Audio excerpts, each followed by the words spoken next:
ಆತ್ಮೀಯ ಗಗನ ಚಾನಲ್ ವೀಕ್ಷಕ ಬಂಧುಗಳೆಲ್ಲರಿಗೂ ಶುಭೋದಯ. ಪ್ರಿಯ ವೀಕ್ಷಕ ಬಂಧುಗಳೇ, ನಿತ್ಯ ಭವಿಷ್ಯವೆಂಬ ಆಧ್ಯಾತ್ಮಿಕ ನೇರ ಪ್ರಸಾರ ಕಾರ್ಯಕ್ರಮಕ್ಕೆ ತಮಗೆಲ್ಲರಿಗೂ ಆದರದ ಸ್ವಾಗತ, ಸುಸ್ವಾಗತ. ಈ ಕಾರ್ಯಕ್ರಮದಲ್ಲಿ ವಿಶೇಷವಾಗಿ ಶ್ರೀಪಾದಂಗಳವರ ಶುಭ ಆಶೀರ್ವಾದದಿಂದ ಅನಿತ್ಯವೂ ಈ ಅಲ್ಪಜ್ಞಾನಕ್ಕೆ ತಿಳಿದಷ್ಟು ಶ್ರೀಮದ್ ಭಾಗವತವನ್ನು ಹೇಳುತ್ತಾ ಇದೆ. ಈ ವಿಷಯ ತಮಗೆಲ್ಲರಿಗೂ ವಿದಿತವೇ. ಅದೇ ಪ್ರಕಾರವಾಗಿ ನಿನ್ನೆಯ ತನಕ ಏನಾಯಿತು, ಈ ಒಂದು ರಾಜನು ಅಂದರೆ ಅಂಬರೀಷ ರಾಜನು ಈ ಒಂದು ಋಷಿಗಳಿಗೆ ವಿಶೇಷವಾದಂತಹ ನಮಸ್ಕಾರಗಳನ್ನು ಸಲ್ಲಿಸಿ, ಮಹಾಪ್ರಭುಗಳೇ, ನೀವು ಬಂದೇ ಬರುತ್ತೀರಿ ಎನ್ನುವಂತಹ ಸಂಪೂರ್ಣ ಭರವಸೆ ನಮ್ಮಲ್ಲಿ ಇದ್ದಿತು.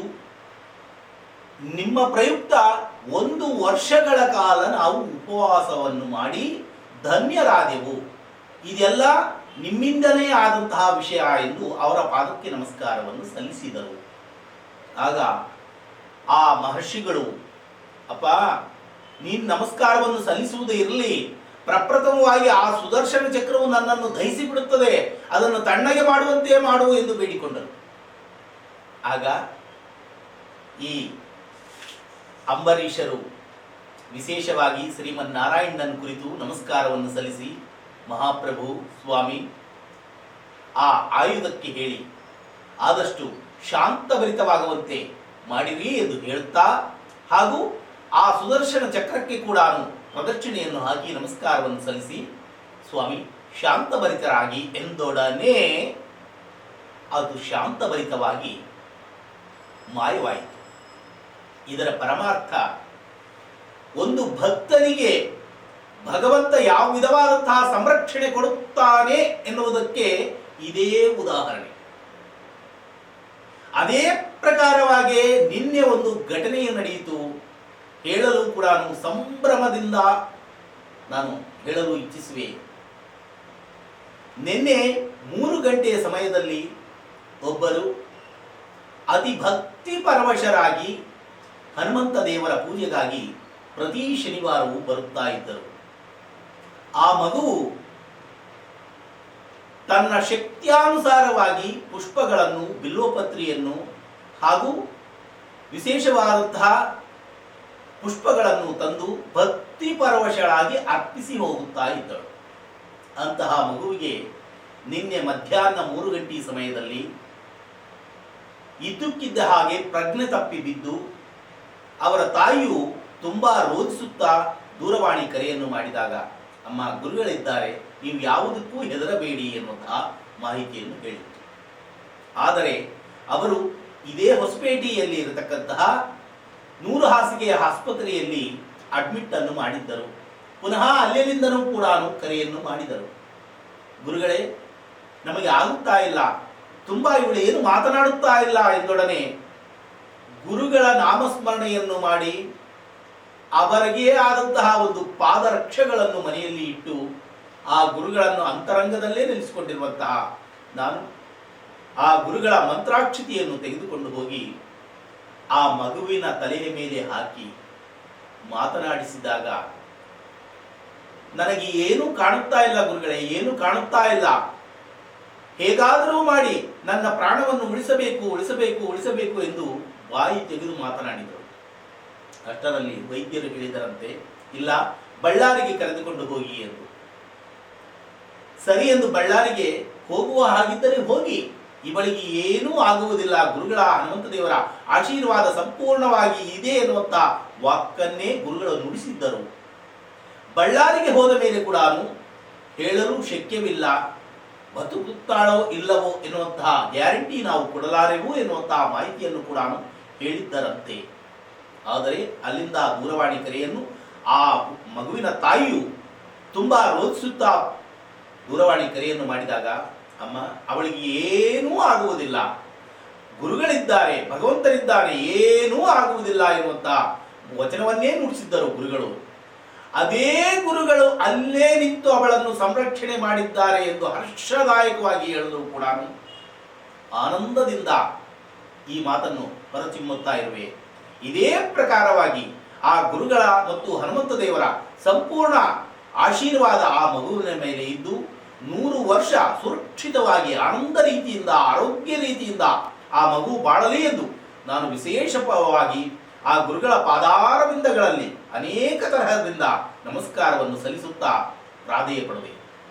ಕಾರಣ ಪ್ರೇಮೀಕ್ಷಕ ಬಂಧುಗಳೇ, ಯಾರಲ್ಲಿ ಭಕ್ತಿ ಎನ್ನುವುದು ಅಡಗಿರುತ್ತದೋ, ಯಾರು ಭಕ್ತಿ ಪರವಶರಾಗಿ ಒಂದು ಗುರುಗಳನ್ನು ಭಗವಂತನನ್ನು ಆರಾಧಿಸುತ್ತಾ ಇರುತ್ತಾರೋ ಅವರಿಗೆ ಎಂದಿಗೂ ಕೂಡ ಇದೇ ಪ್ರಕಾರವಾಗಿ ಆ ಅಂಬರೀಷನನ್ನು ಯಾವ ಪ್ರಕಾರವಾಗಿ ಸಾಕ್ಷಾತ್ ಶ್ರೀಮನ್ನಾರಾಯಣನು ರಕ್ಷಣೆಯನ್ನು ಮಾಡಿದನೋ ಅದೇ ಪ್ರಕಾರವಾಗಿ ಎಲ್ಲ ಭಕ್ತರಿಗೆ ಕೂಡ ಯಾರು ದೈವ ಚಿಂತಕರಾಗಿ ಇರುತ್ತಾರೋ ಅವರಿಗೆ ನಿಶ್ಚಯವಾಗಿಯೂ ಗುರುಗಳ ಮುಖೇನ ವಾಯುದೇವರು ಸದಾಕಾಲ ಶುಭ ಆಶೀರ್ವಾದವನ್ನೇ ಮಾಡುತ್ತಾರೆ ಎನ್ನುವಂತಹ ಮಾತಿನಲ್ಲಿ ಸಂದೇಹನೇ ಇಲ್ಲ. ಇದು ನಿನ್ನೆ ನಡೆದಂತಹ ಘಟನೆಯೇ ಉದಾಹರಣೆ. ಆ ಮಗುವು ಇಂದು ಗುರುಗಳ ಆಶೀರ್ವಾದದಿಂದ ಸುರಕ್ಷಿತವಾಗಿ ವಾಪಸ್ ಬಂದೇ ಬರುತ್ತಾಳೆ ಎನ್ನುವಂತಹ ಸಂಪೂರ್ಣ ಭರವಸೆ ಕೂಡ ನಮ್ಮಲ್ಲಿದೆ. ಇದೇ ಭರವಸೆಯನ್ನು ಗುರುಗಳ ಮುಂದೆ ನಿಂತು ಈಡೇರಿಸಲಿ ಎನ್ನುವಂತಹ ಸಂಪೂರ್ಣವಾಗಿ ಆ ಗುರುಗಳ ಪಾದಾರವಿಂದಗಳಲ್ಲಿ ನನ್ನ ಶಿರಸ್ಸನ್ನು ಬಾಗಿಸಿ ನಮಸ್ಕಾರವನ್ನು ಸಲ್ಲಿಸುತ್ತಾ, ಕಾರಣ ಒಂದು ಬ್ರಾಹ್ಮಣನಾಗಿ ನಾನು ಬಯಸಬೇಕಾಗಿದ್ದೇನಿದೆ, ಸರ್ವೇ ಜನಾಃ ಸುಖಿನೋ ಭವಂತು, ಸಮಸ್ತ ಸನ್ಮಂಗಳಾನಿ ಭವಂತು, ಎಲ್ಲರೂ ಆನಂದದಾಯಕವಾಗಿ ಆರೋಗ್ಯಭರಿತವಾಗಿ ಹರ್ಷದಾಯಕವಾಗಿ ಇರಬೇಕು ಎನ್ನುವುದೇ ಒಂದು ಬ್ರಾಹ್ಮಣನ ಕರ್ತವ್ಯವಾಗಿದೆ. ಅದೇ ಗುರುಗಳು ಬೋಧಿಸುತ್ತಾ ಇರುವುದು. ಆ ಗುರುಗಳ ವಚನವನ್ನು ಚಾಚೂ ತಪ್ಪದಂತೆ ಪರಿಪಾಲಿಸುತ್ತಾ ಆ ಗುರುಗಳ ಪಾದಾರವಿಂದಗಳಲ್ಲಿ ಅವರಲ್ಲಿ ಇಟ್ಟಂತಹ ವಿಶ್ವಾಸ ನಂಬಿಕೆ ಆ ಮಗುವನ್ನು ಇಂದು ಕಾಪಾಡಿದೆ ಎನ್ನುವಂತಹ ಮಾತನ್ನು ಕೂಡ ಎದೆಯ ಮೇಲೆ ಕೈಯನ್ನು ಹಾಕಿಕೊಂಡು ಹೇಳಿದೆ. ಕಾರಣ ಗುರುಗಳು ಎಲ್ಲೇ ಇದ್ದರೂ ಕೂಡ ತಮ್ಮ ಭಕ್ತರನ್ನು ಸಂರಕ್ಷಣೆ ಮಾಡುವುದಕ್ಕಾಗಿ ವಾಯುದೇವರ ಪಾದವನ್ನು ಹಿಡಿಯುತ್ತಾರೆ ಎನ್ನುವಂತಹ ಮಾತಿನಲ್ಲಿ ಸಂದೇಹನೇ ಇಲ್ಲ. ಇದು ಅತಿ ವಿಶೇಷವಾಗಿ ನನ್ನ ಮನದಾಳದ ಮಾತನ್ನು ಕೂಡ ಹೇಳಲು ಇಚ್ಛಿಸುವೆ. ಇದೇ ಪ್ರಕಾರವಾದಂತಹ ಆಶೀರ್ವಾದ ಸದಾಕಾಲ ಎಲ್ಲರ ಮೇಲೆ ಇರಲಿ ಎಂದು ಆ ಗುರುಗಳ ಪಾದಾರವಿಂದಗಳಲ್ಲಿ ನಮಸ್ಕಾರವನ್ನು ಸಲ್ಲಿಸುತ್ತಾ, ಈಗ ಅದೇ ಗುರುಗಳ ಆಶೀರ್ವಾದದಿಂದ ಇಂದು ಏನು ಆಗುತ್ತಾ ಇದೆ ಈ ಒಂದು ಶ್ರೀಮದ್ ಭಾಗವತದಲ್ಲಿ ಎನ್ನುವಂತಹ ವಿಷಯವನ್ನು ತಿಳಿದುಕೊಳ್ಳುವಂತಹ ಪ್ರಯತ್ನವನ್ನು ಮಾಡೋಣ. ಶ್ರೀ ಶುಕಾಚಾರ್ಯರು ಮುಂದೆ ಹೇಳತೊಡಗಿದರು. ಅಂಬರೀಷನಿಗೆ 3 ಮಕ್ಕಳು. ಅವರು ವಿರೂಪ, ಕೇತುಮಾನ ಹಾಗೂ ಶಂಭು ಎಂಬುವವರು. ವಿರೂಪನಿಗೆ ಪೃಷತ್ವ ಎಂಬ ಪುತ್ರನಾದನು. ಪೃಷತ್ವನ ಮಗನು ರಥಿತರ. ಈ ರಥಿತರನಿಗೆ ಪುತ್ರ ಸಂತಾನವಿರಲಿಲ್ಲ. ಆದ್ದರಿಂದ ಈತನು ಅಂಗೀರಾ ಋಷಿಗಳನ್ನು ಪ್ರಾರ್ಥಿಸಿ ತನ್ನ ಪತ್ನಿಯಲ್ಲಿ ಒಬ್ಬ ಮಗನನ್ನು ಹುಟ್ಟಿಸಿ ತನಗೆ ಕೊಡಬೇಕೆಂದು ಎಂದು ಪ್ರಾರ್ಥಿಸಿದನು. ಆಗ ಋಷಿಗಳು ಅವಳಲ್ಲಿ ಪುತ್ರರನ್ನು ಹುಟ್ಟಿಸಿದರು. ಅವರೆಲ್ಲರೂ ಬ್ರಹ್ಮವರ್ಚಸ್ಸಿನಿಂದ ಯುಕ್ತರಾಗಿದ್ದರು. ಅಂದರೆ ನೋಡಿ, ಒಂದು ಋಷಿಗಳ ಗುರುಗಳ ಆಶೀರ್ವಾದ ಎಷ್ಟರ ಮಟ್ಟಿಗೆ ಇರುತ್ತದೆ. ಮಗುವೇ ಆಗಿಲ್ಲ ಎನ್ನುವಂತ ಈ ರಥಿರಥ ಎನ್ನುವಂತ ಆತನಿಗೆ ಪುತ್ರ ಸಂತಾನವೇ ಆಗಿಲ್ಲ ಎಂದು ಚಿಂತಾಮಗ್ನನಾಗಿ ಇರುವಂತಹ ಸಂದರ್ಭದಲ್ಲಿ ಆ ಋಷಿಗಳನ್ನು ಪ್ರಾರ್ಥನೆ ಮಾಡಿದೊಡನೆ ಆ ಋಷಿಗಳಿಂದ ಏನೆಂದು ಪ್ರಾರ್ಥನೆಯನ್ನು ಮಾಡಿದನು? ಅಂಗೀರಾ ಋಷಿಗಳನ್ನು ಪ್ರಾರ್ಥಿಸಿದಾಗ ತನ್ನ ಪತ್ನಿಯಲ್ಲಿ ಒಬ್ಬ ಮಗುವಾದರೂ ಜನ್ಮ ತಾಳುವಂತೆ ಆಶೀರ್ವಾದವನ್ನು ಮಾಡಿರಿ ಎಂದು ಪ್ರಾರ್ಥನೆಯನ್ನು ಸಲ್ಲಿಸಿದಾಗ ಅವಳಲ್ಲಿ ಪುತ್ರರತ್ನನು ಹುಟ್ಟಿದನು. ಅವರೆಲ್ಲರೂ ಬ್ರಹ್ಮ ವರ್ಚಸ್ಸಿನಿಂದ ಯುಕ್ತರಾಗಿ ಇದ್ದರು. ಮನುವು ಸೀನಿದಾಗ ಇಕ್ಷ್ವಾಕು ರಾಜನು ಜನಿಸಿದನು. ನೋಡಿ, ಮನುವು ಎನ್ನುವಂತ ಆತನು ಸೀನಿದೊಡನೆ ಒಂದು ಸೀನನ್ನು ಅಚ್ಚಿ ಅಂದು ಸೀನುತ್ತೀವಲ್ಲ, ಈ ಪ್ರಕಾರವಾಗಿ ಸೀನಿದಾಗ ಇಕ್ಷ್ವಾಕು ಎಂಬ ರಾಜನು ಜನಿಸಿದನು. ಇಕ್ಷ್ವಾಕುವಿನಿಗೆ 100 ಮಕ್ಕಳು. ಅವರಲ್ಲಿ ವಿಕುಕ್ಷಿ, ನಿಮಿ ಹಾಗೂ ದಳಂಕ ಎಂಬುವರು ಪ್ರಸಿದ್ಧರು. ಈ ಒಮ್ಮೆ ಇಕ್ಷ್ವಾಕು ರಾಜನು ಶ್ರಾದ್ದ ಮಾಡುವುದಕ್ಕೋಸ್ಕರ ವಿಕುಕ್ಷಿಯನ್ನು ಕರೆದು ಶ್ರಾದ್ದಕ್ಕೆ ಬೇಕಾಗುವ ಮಾಂಸವನ್ನು ತರಲು ಹೇಳಿದನು. ಆ ಪ್ರಕಾರ ವಿಕುಕ್ಷಿಯು ಅರಣ್ಯಕ್ಕೆ ಹೋಗಿ ಬೇಟೆಗಾಗಿ ತಿರುಗಾಡಿದನು. ಬಹಳ ಹೊತ್ತು ತಿರುಗಾಡಿದರೂ ಬೇಟೆ ದೊರೆಯದಾದಾಗ ಬಹು ದಣುವಿನಿಂದ ಶಾಂತನಾದನು. ಆಗ ಅಕಸ್ಮಾತ್ ಅವನಿಗೆ ಒಂದು ಮೊಲವು ಕಂಡಿತು. ಕೂಡಲೇ ಅದನ್ನು ಬಾಣದಿಂದ ಹೊಡೆದು ಹಿಡಿದನು. ಆದರೆ ಅವನಿಗೆ ಸಾಕಷ್ಟು ಹಸಿವೆಯಾಗಿದ್ದರಿಂದ ಅವನು ಆ ಮೊಲದ ಸ್ವಲ್ಪ ಮಾಂಸವನ್ನು ತಿಂದು ಉಳಿದಿದ್ದನ್ನು ತಂದು ತಂದೆಗೆ ಒಪ್ಪಿಸಿದನು. ರಾಜನು ಅದರಿಂದ ಅಡಿಗೆ ಸಿದ್ಧ ಮಾಡಿಸಿದನು. ಊಟಕ್ಕೆ ವಸಿಷ್ಠ ಋಷಿಗಳು ಬಂದಿದ್ದರು. ಊಟಕ್ಕೆ ಕುಳಿತಾಗ ಬಡಿಸಿದ ಮಾಂಸವನ್ನು ನೋಡಿ ಅದು ಉಚ್ಚಿಷ್ಟ ಮಾಂಸವೆಂದು ವಸಿಷ್ಠರಿಗೆ ಕೂಡಲೇ ತಿಳಿಯಿತು. ಆದ್ದರಿಂದ ಅವರು ಬಹು ಕೋಪಿಷ್ಠರಾಗಿ ನಡೆದು ಹೋದ ಅಪಚಾರವನ್ನು ರಾಜನಿಗೆ ತಿಳಿಸಿದರು. ಆಗ ಇಕ್ಷ್ವಾಕುವು ಎನ್ನುವಂತ ರಾಜನು ಹೀಗೇಕೆ ಆಯಿತು ನೋಡಿ, ಉಚ್ಚಿಷ್ಟ ಮಾಂಸವೆಂದು ವಸಿಷ್ಠರಿಗೆ ತಿಳಿಯಿತು. ಉಚ್ಚಿಷ್ಟ ಮಾಂಸ, ಉಚ್ಚಿಷ್ಟ ಪದಾರ್ಥ, ಉಚ್ಚಿಷ್ಟ ಪಿಂಡ ಎಂದು ಇಡುತ್ತಾರೆ ವೈದಿಕದಲ್ಲಿ. ಆ ಉಚ್ಚಿಷ್ಟ ಪಿಂಡ ಎಂದರೆ ಅರ್ಥವೇನು? ಪಿತೃಗಳಿಗೆ ಅರ್ಪಣೆಯನ್ನು ಮಾಡಿ ಉಳಿದಂತಹ ಪದಾರ್ಥವು, ಅಂದರೆ ಒಬ್ಬರು ತಿಂದು ಉಳಿದಂತಹ ಪದಾರ್ಥವನ್ನೇ ಉಚ್ಚಿಷ್ಟ ಎಂದು ಹೇಳುತ್ತಾರೆ. ಅಂತಹ ಉಚ್ಚಿಷ್ಟ ಮಾಂಸವೆಂದು ವಸಿಷ್ಠರಿಗೆ ತಿಳಿಯಿತು. ಆದ್ದರಿಂದ ಅವರು ಬಹು ಕೋಪಿಷ್ಠರಾಗಿ ನಡೆದು ಹೋದ ಅಪಚಾರವನ್ನು ರಾಜನಿಗೆ ತಿಳಿಸಿದರು. ಆಗ ಇಕ್ಷ್ವಾಕು ರಾಜನು ಹೀಗೇಕೆ ಆಯಿತು ಎಂದು ವಿಕುಕ್ಷನನ್ನು ಕೇಳಿದಾಗ ಅವನು ತಾನು ಮಾರ್ಗ ಮಧ್ಯದಲ್ಲಿ ಬಹಳ ಹಸಿದ ಕಾರಣದಿಂದ ಅದರಲ್ಲಿ ಆ ಸ್ವಲ್ಪ ಭಾಗವನ್ನು ತಿಂದಿರುವೆನೆಂದು ಹೇಳಿದನು. ಆಗ ರಾಜನು ಕೋಪಗೊಂಡು ಅವನನ್ನು ರಾಜ್ಯದಿಂದ ಹೊರಹಾಕಿದನು. ಕಾಲಾಂತರದಲ್ಲಿ ತಾನು ಕೂಡ ರಾಜ್ಯವನ್ನು ತ್ಯಾಗ ಮಾಡಿ ಅರಣ್ಯಕ್ಕೆ ಹೊರಟು ಹೋದನು. ತನ್ನ ತಂದೆಯು ಹೊರಟು ಹೋದ ವಿಷಯವನ್ನು ತಿಳಿದ ವಿಕುಕ್ಷಿಯು ಪುನಃ ರಾಜ್ಯಕ್ಕೆ ಮರಳಿ ಬಂದು ಎಲ್ಲ ಕಾರಭಾರವನ್ನು ತಾನು ವಹಿಸಿಕೊಂಡನು. ವಿಕುಕ್ಷಕನನ್ನು ಶಶಾದ ಎಂಬ ಹೆಸರಿನಿಂದ ಕೂಡ ಗುರುತಿಸಿದರು. ವಿಕುಕ್ಷನ ಮಗಳು ಪುರಂಜಯ. ಈತನಿಗೆ ಅನೇಕ ಹೆಸರುಗಳು ಇವನ ವಿಶೇಷ ಕರ್ಮಗಳ ಪ್ರಯುಕ್ತ ಪ್ರಾಪ್ತವಾದವು. ಇಂದ್ರವಾಹ, ಕಕ್ಷ ಹಾಗೂ ಪುರಂಜಯ ಎಂಬುವೇ ಅವನ ಹೆಸರುಗಳು. ಒಮ್ಮೆ ದೈತ್ಯ ಹಾಗೂ ದೇವತೆಗಳ ಮಧ್ಯ ಬಹು ಘೋರವಾದಂತಹ ಯುದ್ಧವಾಯಿತು. ದೇವತೆಗಳು ದೈತ್ಯರ ಶಸ್ತ್ರಗಳ ಆಘಾತವನ್ನು ಸಹಿಸಲಾರದೆ ಪುರಂಜಯನ ಸಹಾಯ ಕೋರಿದರು. ಆಗ ಪುರಂಜಯನು ದೇವತೆಗಳಿಗೆ ಸಹಾಯ ಮಾಡಲು ಒಪ್ಪಿದನು. ಆದರೆ ಒಂದು ನಿರ್ಬಂಧನೆಯನ್ನು ವಿಧಿಸಿದನು. ಅದೇನೆಂದರೆ ದೇವೇಂದ್ರನು ತನ್ನ ವಾಹನವಾಗಬೇಕೆಂದು. ಇದು ಎಂತಹ ಮಾತು ನೋಡಿ, ಯಾವ ಪ್ರಕಾರವಾಗಿ ಕೇಳುತ್ತಿದ್ದಾನೆ. ಆ ಪುರಂಜನ ಎನ್ನುವನು ದೇವತೆಗಳಿಗೆ ಸಹಾಯ ಮಾಡಲು ಒಪ್ಪಿದನು. ಆದರೆ ಒಂದು ನಿರ್ಬಂಧನವನ್ನು ವಿಧಿಸಿದನು. ಅದೇನೆಂದರೆ ದೇವೇಂದ್ರನೇ ನನಗೆ ವಾಹನವಾಗಬೇಕು ಎಂದು ಬಯಸಿದನು. ನೋಡಿ, ದೇವೇಂದ್ರನಿಗೆ ಎಲ್ಲಿ ಹೋದರೆ ಕೂಡ ಇದೇ ಪ್ರಕಾರವಾದಂತಹ ರೀತಿಯೇ ಎದುರಾಗುತ್ತಾ ಇದೆ. ಇಡೀ ನೀವು ಶ್ರೀಮದ್ ಭಾಗವತವನ್ನು ನೋಡಿದಾಗ ದೇವೇಂದ್ರನ ಪರಿಸ್ಥಿತಿ ಏನು, ಆತನಿಗೆ ಎಲ್ಲ ಈ ಪ್ರಕಾರವಾಗಿದ್ವೇ ಎದುರಾಗುತ್ತಾ ಇವೆ. ಅವನು ಕೇಳಿದ ಪುರಂಜಸನು ನನಗೆ ವಾಹನವಾಗಬೇಕು ಎಂದು. ಯಾವ ಇಂದ್ರನು ಸ್ವರ್ಗಾಧಿಪತಿಯೋ ಅವನು ಈ ಭೂಪತಿಗೆ ವಾಹನ ಆಗಬೇಕಂತೆ. ಇಂದ್ರನು ಇದಕ್ಕೆ ಸುತಾರಾಮ್ ಒಪ್ಪಲಿಲ್ಲ. ಆಗ ಶ್ರೀಹರಿಯು ಇಂದ್ರನಿಗೆ ಬಂದ ದುಸ್ತರ ಪರಿಸ್ಥಿತಿಯಿಂದ ಪಾರಾಗಲು ಪುರಂಜಯನಿಗೆ ನೀನು ವಾಹನವಾಗುವೆಂದು ಮಾರ್ಗ ಹೇಳಿದರು. ಅವನನ್ನು ಒಪ್ಪಿಸಿದರು. ಆಗ ಇಂದ್ರನು ಬಲಿಷ್ಠವಾದ ವೃಷಭನಾದನು. ವೃಷಭ ಅಂದರೆ ಏನು? ಎತ್ತು ಆದನು.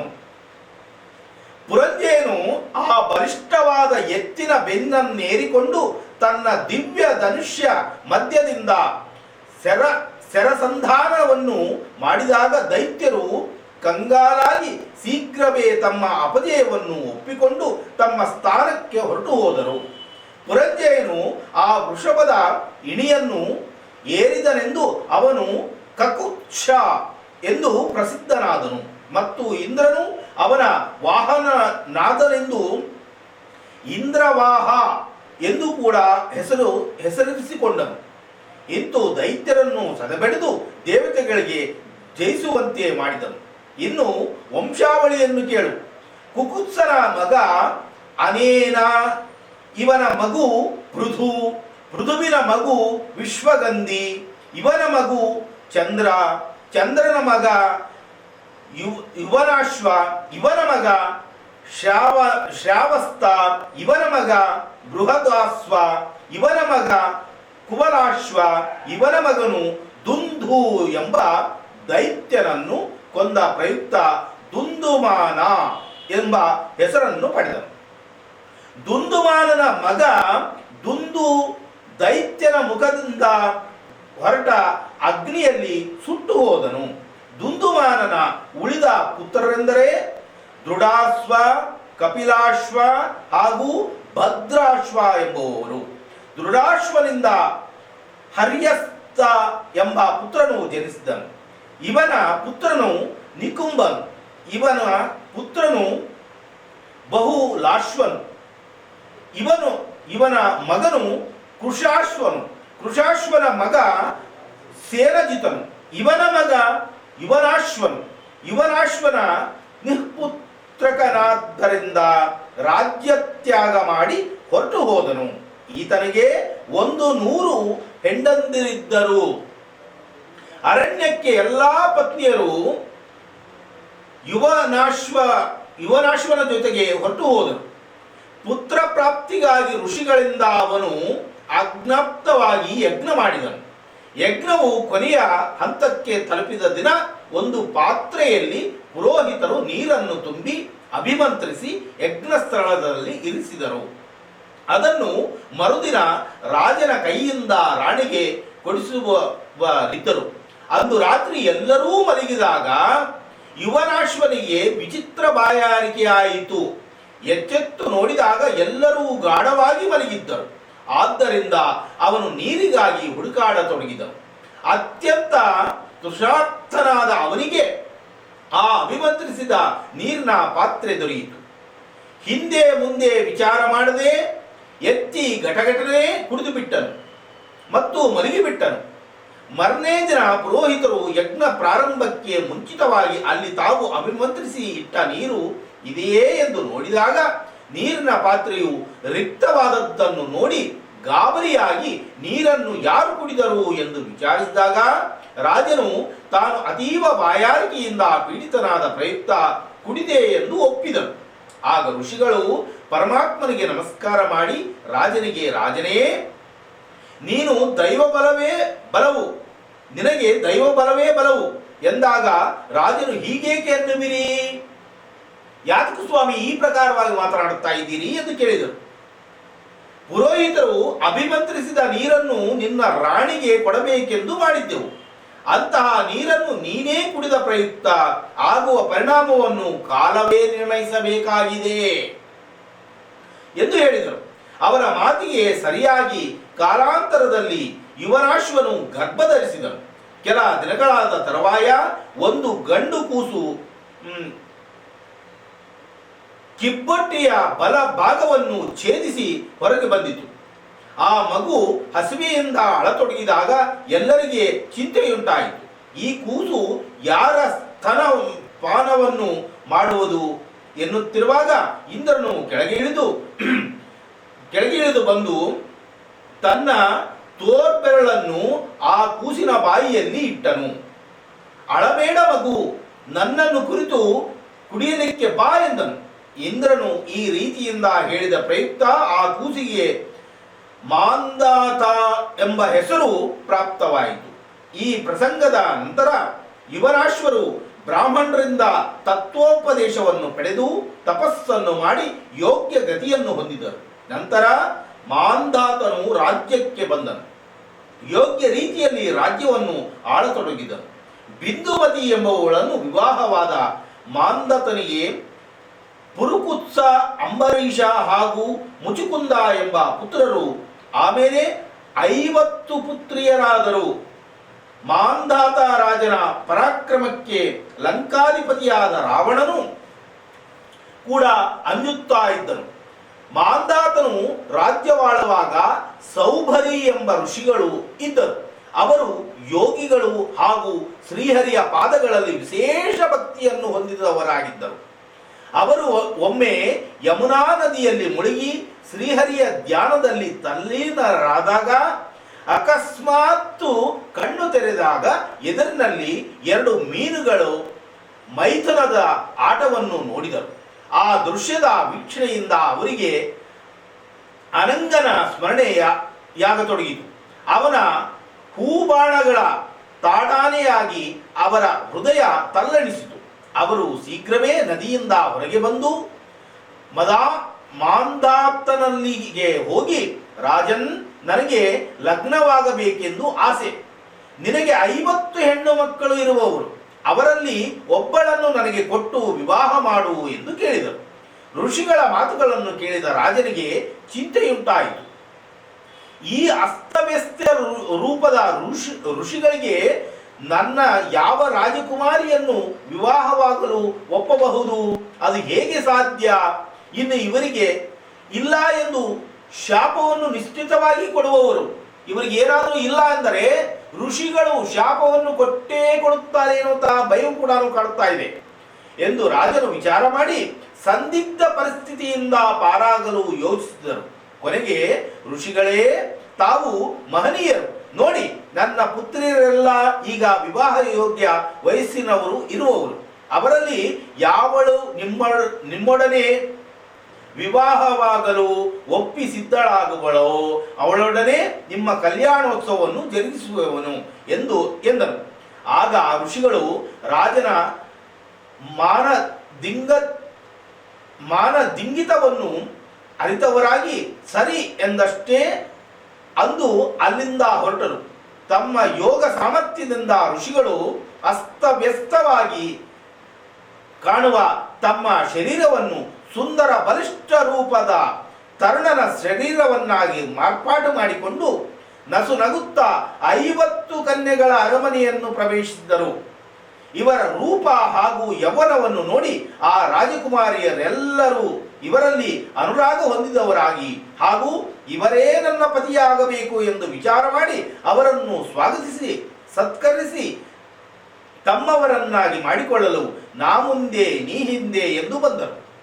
ಸೌಬರಿ ಋಷಿಗಳು ತಮ್ಮ ಮೋಹಕ ದೃಷ್ಟಿಯಿಂದ ಮೋಹಿಸಿ ಇತರ ತಮ್ಮ ಸಹೋದರರಿಗೆ ಅವರು ದೊರೆಯದಿರಲಿ ಎನ್ನುವ ವಿಚಾರದಿಂದ ಪ್ರೇರಿತರಾಗಿ ಅವರ ಸುತ್ತಲೂ ಅಲೆಯತೊಡಗಿದರು.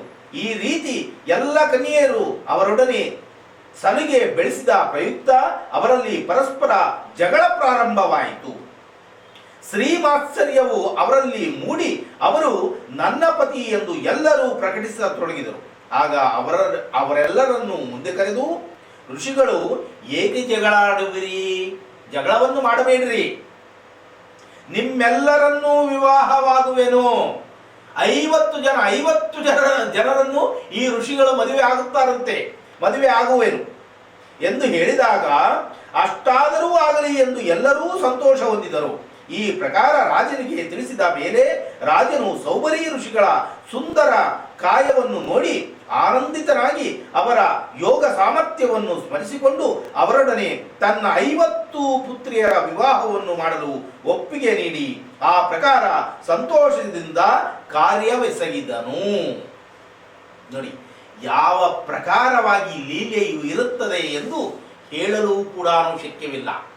ನಾವು ಕೇವಲ ದೇಹದ ಸೌಂದರ್ಯಕ್ಕಾಗಿ ದೇಹವನ್ನು ನೋಡಿ ಇವನು ಸುಂದರವಾಗಿದ್ದಾನೆ, ಇವನನ್ನು ಮದುವೆ ಆಗುತ್ತೇವೆ ಎಂದು ಹೇಳುತ್ತೇವೆ. ಆದರೆ ಅಂತರಂಗದಲ್ಲಿ ನೆಲೆಸಿರುವಂತಹ ಪರಮಾತ್ಮ ಗುರುಗಳು ಅವರನ್ನು ನಾವು ಕಾಣುವುದಿಲ್ಲ.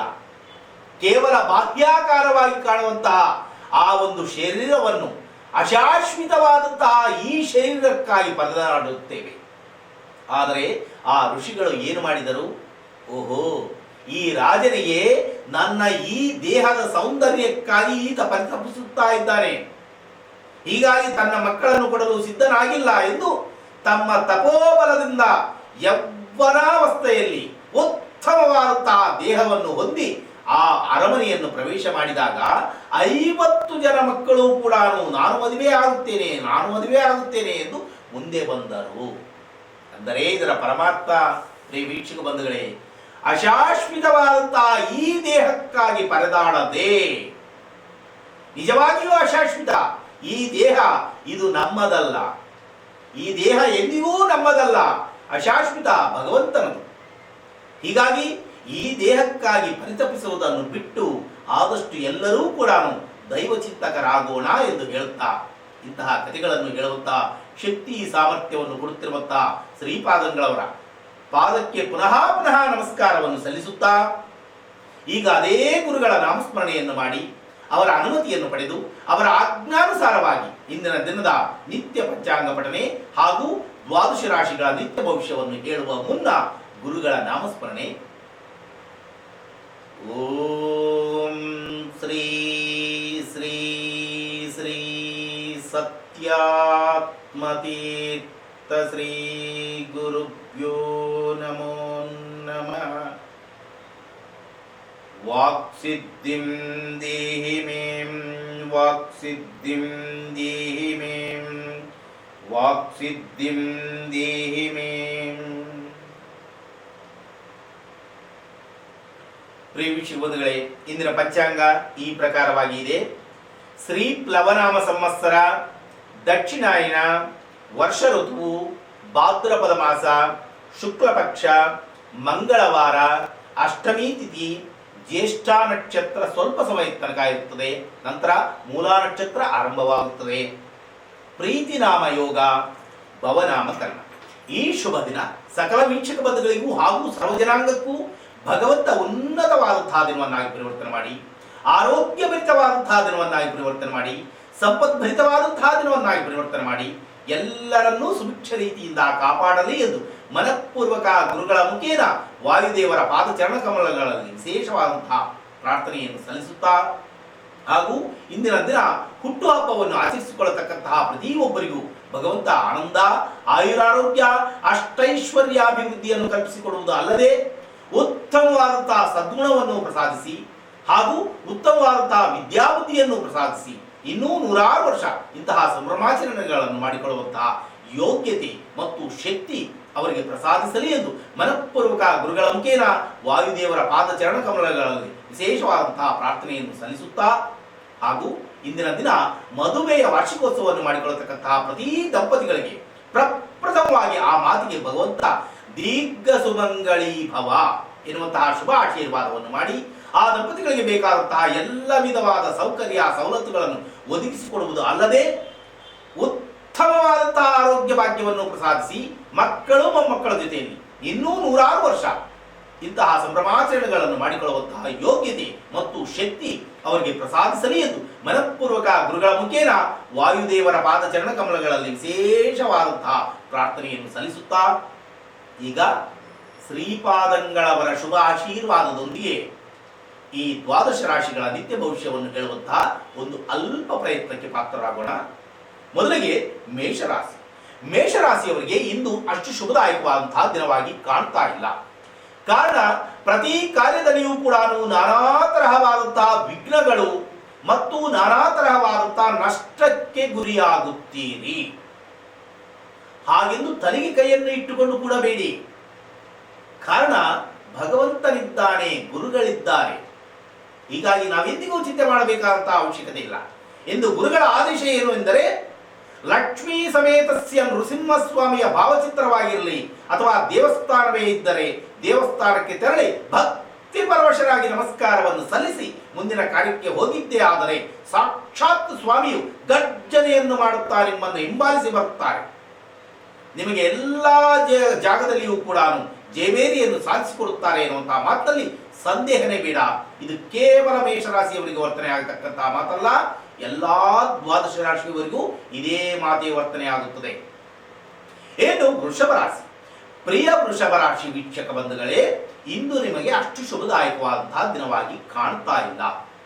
ಕಾರಣ ಏನು ಎಂದರೆ, ಲಘು ಅಪಘಾತಗಳು ಆಗತಕ್ಕಂತಹ ಸಂಭವ ಅಧಿಕವಾಗಿ ಅಧಿಕವಾಗಿ ಅಧಿಕವಾಗಿ ಕಾಣ್ತಾ ಇದೆ. ಹೀಗಾಗಿ ನೀವು ಕೂಡ ತಪ್ಪದೆ ಲಕ್ಷ್ಮೀ ಸಮೇತಸ್ಯ ನೃಸಿಂಹಸ್ವಾಮಿಯ ಭಾವಚಿತ್ರವೇ ಆಗಿರಲಿ, ದೇವಸ್ಥಾನವೇ ಆಗಿರಲಿ, ಭಾವಚಿತ್ರದಲ್ಲಿ ಸ್ವಾಮಿ ಯಾಕೆ ನೆಲೆಸಿರ್ತಾರೆ ಎಂದು ಪ್ರಶ್ನೆ ಹಾಕುವಂತಹ ಮಹಾನುಭಾವರು ಇದ್ದಾರೆ. ಸ್ವಾಮಿ ಎಲ್ಲಿ ಬೇಕಾದರೂ ಅಲ್ಲಿದ್ದಾರೆ. ಪ್ರಹ್ಲಾದರಾಜನಿಗೆ ಯಾವ ಪ್ರಕಾರವಾಗಿ ಬಂದರು, ಆತನ ಭಕ್ತಿಗೆ ಅನುಗುಣವಾಗಿ ಕಂಬದಿಂದ ಬಂದರು. ಹಿರಣ್ಯಕಶ್ಯಪನು ಪ್ರಹಾರ ಮಾಡಿದೊಡನೆ ಆ ಕಂಬದಿಂದಲೇ ಬಂದರು. ತನ್ನ ಭಕ್ತರಿಗಾಗಿ ಎಲ್ಲಿ ಬೇಕಾದರೂ ಅಲ್ಲೇ ಇರುತ್ತಾರೆ ಸ್ವಾಮಿಯೋ ಎನ್ನುವಂತಹ ಮಾತಿನಲ್ಲಿ ಸಂದೇಹನೇ ಬೇಡ. ಹೀಗಾಗಿ ಭಾವಚಿತ್ರದಲ್ಲಿ ಹೇಗಿರುತ್ತಾರೆ ಎನ್ನುವಂತಹ ತಿಕ್ಕ ಪ್ರಶ್ನೆಯನ್ನು ಹಾಕಬೇಡಿ. ಎಲ್ಲಿ ಬೇಕಾದರೂ ಅಲ್ಲಿದ್ದಾರೆ. ಅಣುರೇಣು ತೃಣಕಾಷ್ಟ ಸ್ವಾಮಿ ಸರ್ವಾಂತರ್ಯಾಮಿ. ಈ ಪ್ರಕಾರವಾಗಿ ಇರುವಾಗ ಭಾವಚಿತ್ರದಲ್ಲಿ ಇದ್ದಾರಾ ಎಂದು ಯಾತಕ್ಕೆ ಸ್ವಾಮಿ ಪ್ರಶ್ನೆ? ಅದೇ ಭಾವಚಿತ್ರದಲ್ಲೇ ಇದ್ದಾರೆ. ನಿಮ್ಮ ಭಕ್ತಿಗೆ ಅನುಗುಣವಾಗಿ ಆ ಸ್ವಾಮಿಯು ಪ್ರಸನ್ನರಾಗುತ್ತಾರೆ. ಹೀಗಾಗಿ ಅತಿಭಕ್ತಿ ಪರವಶರಾಗಿ ನಮಸ್ಕಾರವನ್ನು ಸಲ್ಲಿಸಿದ್ದೇ ಆದರೆ ಯಾವುದೇ ತರಹವಾದಂತಹ ಅಪಘಾತವಾಗಲು ಆ ಸ್ವಾಮಿಯು ಬಿಡುವುದಿಲ್ಲ. ಇದು ಸತ್ಯವಾದಂತಹ ಮಾತು. ಏನು ಮಿಥುನ ರಾಶಿ, ಮಿಥುನ ರಾಶಿಯವರಿಗೆ ಇಂದು ಶುಭ ದಿನವೆಂದೇ ಹೇಳಬಹುದು. ಎಂತಹ ಪ್ರಕಾರವಾದಂತಹ ಶುಭ ದಿನ, ಅನೇಕ ತರಹವಾದಂತಹ ಲಾಭಾಂಶಗಳೇ ಒದಗಿ ಬರುತ್ತವೆ. ಯಾವುದೇ ಕಾರ್ಯಕ್ಕೆ ಕೈ ಹಾಕಿದರೆ ಕೂಡ ಲಾಭ ಲಾಭ ಲಾಭ ಮತ್ತು ದೂರದ ಬಂಧುಗಳ ಆಗಮನದಿಂದ ಉಲ್ಲಾಸ, ಉತ್ಸಾಹ, ಆನಂದ.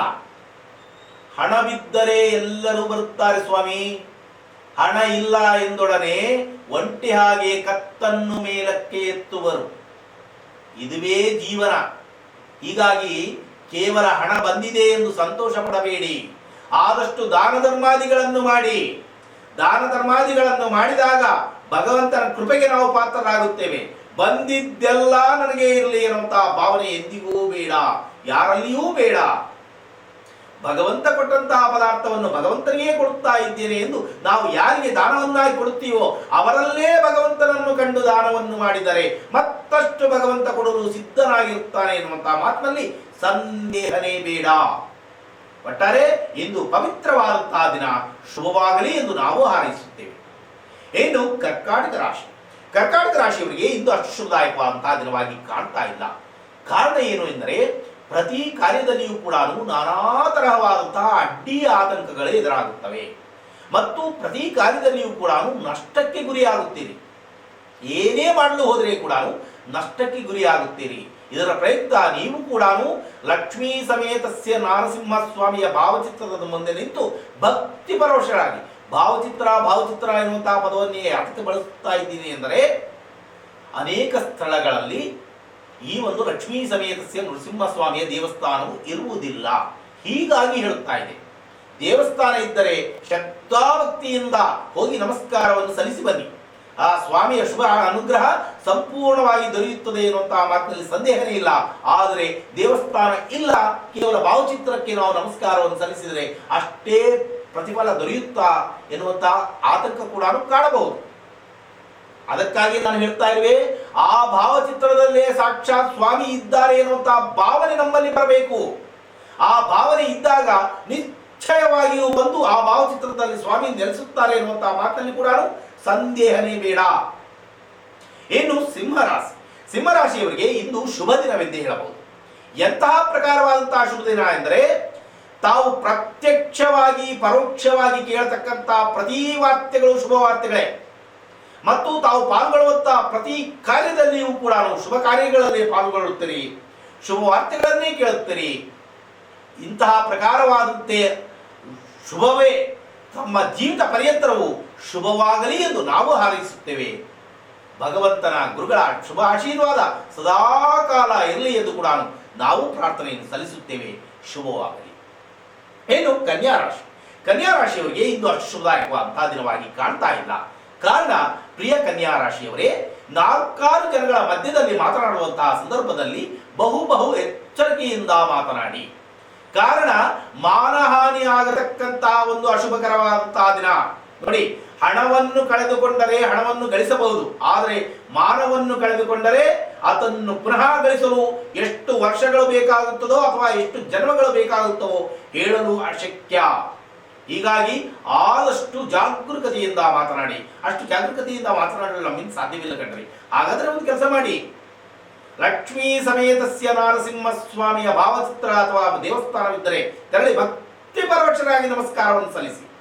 ಪ್ರಹ್ಲಾದ ರಾಜರನ್ನು ಯಾವ ವಿಧವಾಗಿ ಸಂರಕ್ಷಣೆ ಮಾಡಿದರೋ ಅದೇ ಪ್ರಕಾರವಾಗಿ ನಿಮ್ಮನ್ನು ಸಂರಕ್ಷಣೆ ಮಾಡುತ್ತಾರೆ ಎನ್ನುವಂತಹ ಮಾತಿನಲ್ಲಿ ಸಂದೇಹನೇ ಬೇಡ. ಅದು ನಿಮ್ಮ ಭಕ್ತಿಯ ಮೇಲೆ ಅನುಗುಣವಾಗಿ ಇರುತ್ತದೆ. ಏನು ತುಲಾರಾಶಿ, ತುಲಾರಾಶಿಯವರಿಗೆ ಕೂಡ ಇಂದು ಅಷ್ಟು ಶುಭದಾಯಕವಾದಂತಹ ದಿನವಾಗಿ ಕಾಣ್ತಾ ಇಲ್ಲ. ಕಾರಣ ಕಲಹಗಳು ಯಾರಿಂದ? ಬಂಧು ಬಳಗದವರಿಂದನೇ. ಮತ್ಯಾರ ದಾರಿದುಕ್ಕೋ ದಾಸನ ಜೊತೆಯಲ್ಲ, ಬಂಧು ಬಳಗದವರೇ ಇಲ್ಲ ಸಲ್ಲದಂತಹ ಕಲಹಗಳು. ಅದಕ್ಕಾಗಿಯೇ ಮನೆ ಹತ್ತಿರ ಬರ್ತಾರೆ ಜಗಳವಾಡಲು. ಹಾಗೆಂದು ಅವರ ಸಂಗಡ ನೀವು ಯುದ್ಧವನ್ನು ಮಾಡುತ್ತೀರಾ? ಇದೇನಾದರೂ ಭಾರತ ಯುದ್ಧವಾ? ಬೇಡ, ನಮಗೆ ಎಂದಿಗೂ ಕಲಹ ಬೇಡ. ತಾಳ್ಮೆಯಿಂದ ಇರಿ. ತಾಳ್ಮೆಯಿಂದ ಇದ್ದು ಏನು ಮಾಡಬೇಕಾಗಿದೆ? ಲಕ್ಷ್ಮೀ ಸಮೇತಸ್ಯ ನಾರಸಿಂಹಸ್ವಾಮಿಗೆ ಭಕ್ತಿ ಪರವಶರಾಗಿ ನಮಸ್ಕಾರವನ್ನು ಸಲ್ಲಿಸಿದ್ದೇ ಆದರೆ ಆ ಸ್ವಾಮಿ ಗರ್ಜನೆಯನ್ನು ಮಾಡಿಸಿ ಈ ಬಂಧು ಬಳಗದವರನ್ನು ಹಟ್ಟಿಸಿ ಓಡಿಸುತ್ತಾರೆ ಎನ್ನುವಂತಹ ಮಾತಿನಲ್ಲಿ ಕೂಡ ಸಂದೇಹನೇ ಬೇಡ. ಏನು ವೃಶ್ಚಿಕ ರಾಶಿ, ವೃಶ್ಚಿಕ ರಾಶಿಯವರಿಗೆ ಕೂಡ ಇಂದು ಅಷ್ಟು ಶುಭದಾಯಕವಾದಂತಹ ದಿನವಾಗಿ ಕಾಣ್ತಾ ಇಲ್ಲ. ಕಾರಣ ಪ್ರತಿ ಕಾರ್ಯದಲ್ಲಿಯೂ ಕೂಡ ಭಯಾನಕವಾದಂತಹ ವಾತಾವರಣ. ಏನಾಗುತ್ತೆ ಕಣ್ರಿ ಹಣೆ ಬರಹ. ಭಗವಂತ ಈ ಪ್ರಕಾರವಾಗಿ ಆಗಬೇಕು ಎಂದು ಹಣೆಯಲ್ಲಿ ಬರೆದಿದ್ದರೆ ಅದನ್ನು ತಪ್ಪಿಸಿಕೊಳ್ಳಲು ಯಾರಿಂದನೂ ಸಾಧ್ಯವಿಲ್ಲ. ತಪ್ಪಿಸಬಹುದು. ಯಾವ ಪ್ರಕಾರವಾಗಿ? ಒಬ್ಬ ಭಗವಂತನಿಂದ ಮಾತ್ರ ಸಾಧ್ಯ. ಹೀಗಾಗಿ ನೀವು ಕೂಡ ಅಂತ ಲಕ್ಷ್ಮೀ ಸಮೇತಸ್ಯ ನರಸಿಂಹಸ್ವಾಮಿಗೆ ಭಕ್ತಿ ಪರವಶರಾಗಿ ನಮಸ್ಕಾರವನ್ನು ಸಲ್ಲಿಸಿ. ಆ ಪ್ರಕಾರವಾಗಿ ಸಲ್ಲಿಸಿದ್ದೇ ಆದರೆ ಇನ್ನ ಭಯವೇ ಎಲ್ಲಿಂದ ಬರುತ್ತದೆ? ನೋಡಿ, ಉದಾಹರಣೆಗೆ ಒಂದು ಮಾತನ್ನು ಹೇಳಲು ಇಚ್ಛಿಸುವೆ. ಏನಾದರೂ ಒಂದು ಗೋಡೆಗೆ ಒಂದು ಮಳೆಯನ್ನು ಹೊಡೆದು ಯಾವುದಾದರೂ ಒಂದು ಫೋಟೋವನ್ನು ನೇತಾಕಬೇಕು ಎನ್ನುವಂತ ಮನೋಬೈಕಿ ಇದೆ. ಎಡಗೈಯಲ್ಲಿ ಮಳೆಯನ್ನು ಹಿಡಿದುಕೊಂಡಿದ್ದೀರಿ, ಬಲಗೈಯಿಂದ ಸುತ್ತಿಗೆಯನ್ನು ಒಡೆಯಬೇಕು ಎಂದು ನಿರ್ಣಯ ಮಾಡಿ ಅದರಲ್ಲಿ ಭಯ. ಕೈಗೆ ಬೀಳುತ್ತೇನೋ ಎಂದು ಭಯಾನಕದಿಂದ ಹೊಡೆದರೆ ನಿಶ್ಚಯವಾಗಿಯೂ ಕೈಗೆ ಬೀಳುತ್ತದೆ.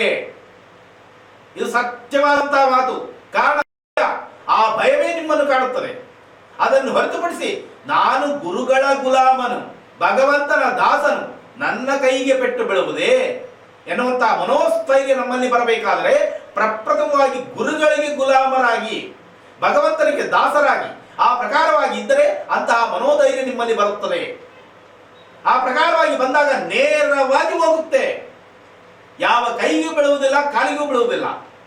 ಈ ಪ್ರಕಾರವಾಗಿ ಇರುತ್ತದೆ. ಹೀಗಾಗಿ ಇಂದು ವಿಶೇಷವಾಗಿ ಲಕ್ಷ್ಮೀ ಸಮೇತಸ್ಯ ನೃಸಿಂಹಸ್ವಾಮಿಯ ಭಾವಚಿತ್ರದ ಮುಂದೆ ನಿಂತು ಭಕ್ತಿ ಪರವಶರಾಗಿ ನಮಸ್ಕಾರವನ್ನು ಸಲ್ಲಿಸಿದ್ದೇ ಆದರೆ ಇಂತಹ ಭಯವು ನಿಮ್ಮನ್ನೇ ಎಲ್ಲಿಂದ ಕಾಣುತ್ತೆ ಸ್ವಾಮಿ? ಸಾಧ್ಯನೇ ಇಲ್ಲ. ಏನು ಧನುರಾಶಿ, ಧನುರಾಶಿಯವರಿಗೆ ಕೂಡ ಇಂದು ಅಶುಭದಾಯಕವಾದಂತಹ ದಿನವಾಗಿ ಕಾಣ್ತಾ ಇಲ್ಲ. ಕಾರಣ ಅನಾರೋಗ್ಯ ಪೀಡಿತರಾಗತಕ್ಕಂತಹ ಒಂದು ಅಶುಭಕರವಾದಂತಹ ದಿನ. ಅನಾರೋಗ್ಯ ಎಂದೊಡನೆ ಮತ್ತೆ ದೊಡ್ಡದಾಗಿ ಗಾಬರಿಯನ್ನು ಪಡಬೇಡಿ. ಏನೋ ಚಿಕ್ಕಾಪುಟ್ಟದು ಬರಬಹುದು. ಆದರೆ ಲಕ್ಷ್ಮೀ ಸಮೇತಸ್ಯ ನೃಸಿಂಹಸ್ವಾಮಿಗೆ ಗುರುಗಳೇ ಹೇಳಿದ್ದಾರೆ ಏನೆಂದು ಗೊತ್ತಾ? ಓಂ ನಮೋ ನರಸಿಂಹಾಯ ನಮಃ, ಓಂ ನಮೋ ನರಸಿಂಹಾಯ ನಮಃ, ಓಂ ನಮೋ ನರಸಿಂಹಾಯ ನಮಃ. ಈ ಪ್ರಕಾರವಾಗಿ ಯಾರು ನರಸಿಂಹಸ್ವಾಮಿಯ ಸ್ಮರಣೆಯನ್ನು ಮಾಡುತ್ತಾರೋ ಅವರಿಗೆ ಈ ಕರೋನಾ ರೋಗ ಬರುವುದಿಲ್ಲ. ಆದರೆ ಗುರುಗಳೇ ಹೇಳ್ತಾರೆ ಏನೆಂದು? ನಮ್ಮ ರಾಜಕೀಯ ರಂಗದವರು, ವೈದ್ಯಕೀಯ ರಂಗದವರು, ಪೊಲೀಸ್ ರಂಗದವರು ಯಾವ ಮಾಹಿತಿಯನ್ನು ಕಡ್ಡಾಯಗಳನ್ನು ಹೇಳುತ್ತಾರೋ ಅದನ್ನು ಚಾಚೂ ತಪ್ಪದಂತೆ ಪರಿಪಾಲಿಸುತ್ತಾ ನರಸಿಂಹಸ್ವಾಮಿಯ ಧ್ಯಾನವನ್ನು ಮಾಡಿದ್ದೇ ಆದರೆ ಈ ಕರೋನಾ ಎನ್ನುವಂತಹ ರೋಗ ನಿಮ್ಮ ಸನಿಹಕ್ಕೂ ಬರುವುದಿಲ್ಲ ಎನ್ನುವಂತಹ ಮಾಹಿತಿಯನ್ನು ಸಾಕ್ಷಾತ್ ಗುರುಗಳೇ ಹೇಳುತ್ತಾರೆ. ಕಾರಣ ಏನೆಂದರೆ ಎಲ್ಲರಿಗೂ ಗೌರವವನ್ನು ನಾವು ಸಲ್ಲಿಸಬೇಕು. ವೈದ್ಯಕೀಯ ರಂಗದವರು, ರಾಜಕೀಯ ರಂಗದವರು, ಪೊಲೀಸರು ಯಾರ ಹಿತಕ್ಕಾಗಿ ಅವರು ಹೇಳ್ತಾ ಇದ್ದಾರೆ? ನಮ್ಮ ಹಿತಕ್ಕಾಗಿ ಹೇಳ್ತಾ ಇದ್ದಾರೆ. ಅವರಲ್ಲೇ ಪ್ರಪ್ರಥಮವಾಗಿ ನಾವು ಭಗವಂತನನ್ನು ಕಾಣಬೇಕು. ಅವರ ಮಾತನ್ನು ಉಲ್ಲಂಘಿಸಿದರೆ ಸಾಕ್ಷಾತ್ ಭಗವಂತನ ಮಾತನ್ನೇ ಉಲ್ಲಂಘಿಸಿದಂತೆ ಆಗುತ್ತದೆ. ಇದನ್ನು ಅರಿವಿನಲ್ಲಿ ನಾವು ಇಟ್ಟುಕೊಂಡು ಅವರು ಏನು ಹೇಳುತ್ತಾರೆ? ಮಾಸ್ಕ್ ಅನ್ನು ಧರಿಸಿ, ಇಷ್ಟೇ ತಾನೇ ಅವರು ಹೇಳುದು. ಅದನ್ನು ಯಾಕೆ ಧರಿಸುತ್ತಾ ಇಲ್ಲ? ಆ ಪ್ರಕಾರವಾಗಿ ಧಾರಣೆಯನ್ನು ಮಾಡ್ತಾ ಭಗವಂತನ ಮೊರೆ ಹೋದರೆ ಭಗವಂತ ಏನು ಮಾಡುತ್ತಾನೆ? ಸುಪ್ರೀತನಾಗುತ್ತಾನೆ. ಓಹೋ, ಅವರಲ್ಲೇ ನನ್ನನ್ನು ಕಂಡಿದ್ದಾನೆ, ಅವರ ಮಾತಿಗೆ ಮನ್ನಣೆಯನ್ನು ಕೊಟ್ಟಿದ್ದಾನೆ, ಹೀಗಾಗಿ ಇವನನ್ನು ನಾನು ಸಂರಕ್ಷಣೆ ಮಾಡಬೇಕು ಎಂದು ಸ್ವಾಮಿ ನಿರ್ಣಯ ತಗೊಳ್ಳುತ್ತಾರೆ. ಈ ಪ್ರಕಾರವಾಗಿ ಲಕ್ಷ್ಮೀ ಸಮೇತಸ್ಯ ನೃಸಿಂಹಸ್ವಾಮಿಯ ಭಾವಚಿತ್ರದ ಮುಂದೆ ನಿಂತು ಭಕ್ತಿ ಪರವಶರಾಗಿ ನಮಸ್ಕಾರವನ್ನು ಸಲ್ಲಿಸಿದ್ದೇ ಆದರೆ ಉತ್ತಮವಾದಂತಹ ಆರೋಗ್ಯ ಭಾಗ್ಯವನ್ನು ಪ್ರಸಾದಿಸುತ್ತಾರೆ ಎನ್ನುವಂತಹ ಮಾತಿನಲ್ಲಿ ಸಂದೇಹನೇ ಬೇಡ.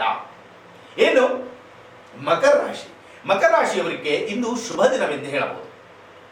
ತಾವು ಪ್ರತ್ಯಕ್ಷವಾಗಿ ಪರೋಕ್ಷವಾಗಿ ಕೇಳತಕ್ಕಂತಹ ಪ್ರತಿ ವಾರ್ತೆಗಳು ಶುಭ ವಾರ್ತೆಗಳೇ ಮತ್ತು ವಿಶೇಷವಾದಂತಹ ಧನಾಗಮನ ಕೂಡ ಆಗತಕ್ಕಂತಹ ಒಂದು ಅತ್ಯುನ್ನತವಾದಂತಹ ದಿನ ಇದು ಮಕರ ರಾಶಿಯವರ ಪಾಲಿಗೆ ಶುಭವಾಗಲಿ. ಏನು ಕುಂಭರಾಶಿ, ಕುಂಭರಾಶಿಯವರಿಗೆ ಇಂದು ಶುಭ ದಿನವೆಂದು ಹೇಳಬಹುದು.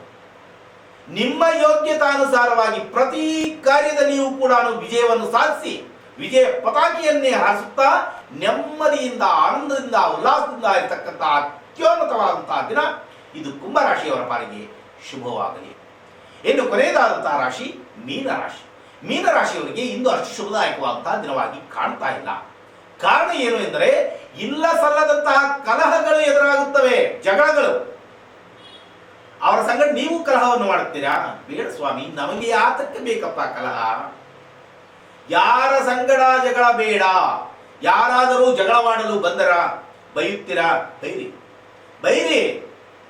ಈ ದೇಹಕ್ಕೆ ತಾನೇ ತಾವು ಬೈಯುತ್ತಾ ಇರುವುದು. ಈ ದೇಹಕ್ಕೆ ನೀವು ಬೈಯುತ್ತಾ ಇದ್ದೀರಿ ಅಂದರೆ ಈ ದೇಹವು ನನ್ನದಲ್ಲ, ಪರಮಾತ್ಮನದು, ಭಗವಂತನದು.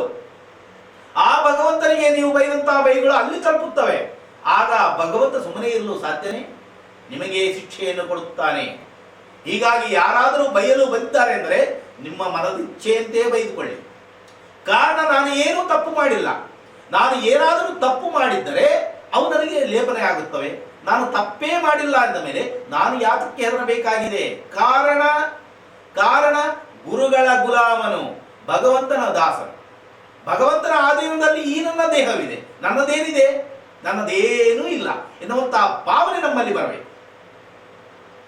ಆ ಭಾವನೆ ಬರಬೇಕಾದರೆ ಲಕ್ಷ್ಮೀ ಸಮೇತಸ್ಯ ನೃಸಿಂಹಸ್ವಾಮಿಯ ಭಾವಚಿತ್ರದ ಮುಂದೆ ನಿಂತು ಭಕ್ತಿ ಪರವಶರಾಗಿ ನಮಸ್ಕಾರವನ್ನು ಸಲ್ಲಿಸಿದ್ದೇ ಆದರೆ ಅಂತಹ ಒಂದು ಆತ್ಮಸ್ಥೈರ್ಯ ನಿಮ್ಮಲ್ಲಿ ಬರುತ್ತದೆ. ಆಗ ಆನಂದದಾಯಕವಾಗಿ ಇರುತ್ತೀರಿ ಎನ್ನುವಂತಹ ಮಾತಿನಲ್ಲಿ ಸಂದೇಹನೇ ಬೇಡ ಎಂದು ಹೇಳುತ್ತಾ ಈ ಕಾರ್ಯಕ್ರಮವನ್ನು ಇಲ್ಲಿಗೆ ಅಂತ್ಯಗೊಳಿಸೋಣ. ಅಂತ್ಯಗೊಳಿಸುವ ಮುನ್ನ ಸಾಕ್ಷಾತ್ ಭಗವಂತನ ಪಾದಾರವಿಂದಗಳಲ್ಲಿ ಪ್ರಾರ್ಥನೆ ಸಲ್ಲಿಸುವುದು ಏನೆಂದರೆ, ಸರ್ವೇ ಜನಾಃ ಸುಖಿನೋ ಭವಂತು, ಸಮಸ್ತ ಸನ್ಮಂಗಳಾನಿ ಭವಂತು, ಸರ್ವಂ ಶ್ರೀಕೃಷ್ಣಾರ್ಪಣಮಸ್ತು ಎಂದು ಇಷ್ಟರ ತನಕ ನುಡಿದಂತಹ ಪ್ರತಿ ಅಕ್ಷರವನ್ನು ಶ್ರೀಕೃಷ್ಣ ಪರಮಾತ್ಮನ ಪಾದಕ್ಕೆ ಅರ್ಪಣೆಯನ್ನಾಗಿ ಮಾಡುತ್ತಾ ಪುನಃ ನಾಳೆ ಭೇಟಿಯಾಗುವ ನಿಮ್ಮೆಲ್ಲರ ಪ್ರೀತಿಯ ಪ್ರಾಣೇಶ್. ನಮಸ್ಕಾರ.